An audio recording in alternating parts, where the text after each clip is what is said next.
Up next on your right-hand side, 300 North LaSalle, tall and LEED certified platinum. LEED stands for Leadership in Environmental and Energy Design. It's a point system we use to measure the green standard of buildings. Platinum is the highest certification awarded. The glass tower has been entirely built using recycled materials. The building has a green roof to mitigate rainwater and will cool itself off using the Chicago River water. They ended that process by returning all that water back to the river, cleaner than when it first went in. That's green.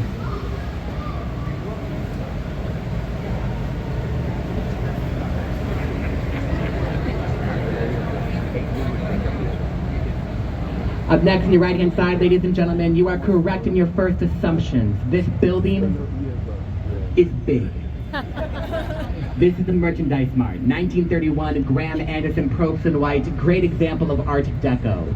The four elements of Art Deco here include the Indiana limestone facade, strong vertical orientation, setbacks near the top, and geometric shapes throughout. When it opened up in 1931 at 4.1 million square feet, this was the largest concrete structure in the world. It is today the second only after the Pentagon in Arlington, Virginia. This building was first designed as a way to consolidate 14 warehouses for Marshall Field's department stores. It had to be big. Designed with 500 showrooms, 8 miles of corridors, sits on a 5-acre plot, and up into the late 90s, the Merchandise Mart had its own zip code. It was bought by the Kennedy family in 1945 for $16 million back taxes. The Kennedys resold the Merchandise Mart, though, in 1998 for $575 million. Oh, good God. $575 million. Whoa! There we go. Okay, it was better.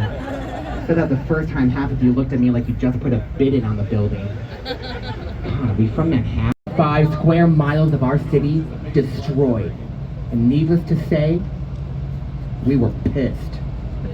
We wanted to know where the fire began, and we wanted to know how. We do know where. 137 to Coven Street, Mrs. O'Leary's property. That is a scientific fact. How did the fire begin? Debatable.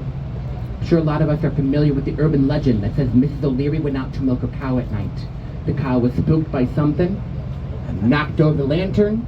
The whole city went down in flames. But keep in mind, the journalist who wrote the story disclosed multiple times that he lied. He made that story up. It's not true. We know that. Chicago officially absolved Mrs. O'Leary and her cow in 1997. It was overdue. Who sees us today with theories? We don't know who began the Great Chicago Fire. We never will. But we rebuilt. And we won. New York was not supportive of us winning, and they started calling Chicago its most famous nickname, the Windy City. Chicago has to be quite the Windy City, they said in New York, because their politicians don't know how to do anything more than blow hot air all over the place.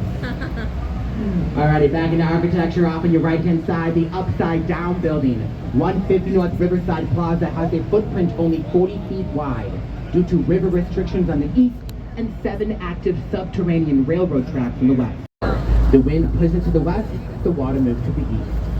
The same firm, Getch & Partners, also completed Bank of America Tower on your left-hand side.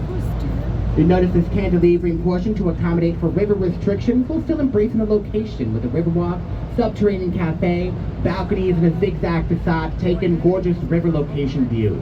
What on earth is those lights? That's what this is. These are spotlights. They're doing an event. Yep. They're doing an event. Oh, it's probably at the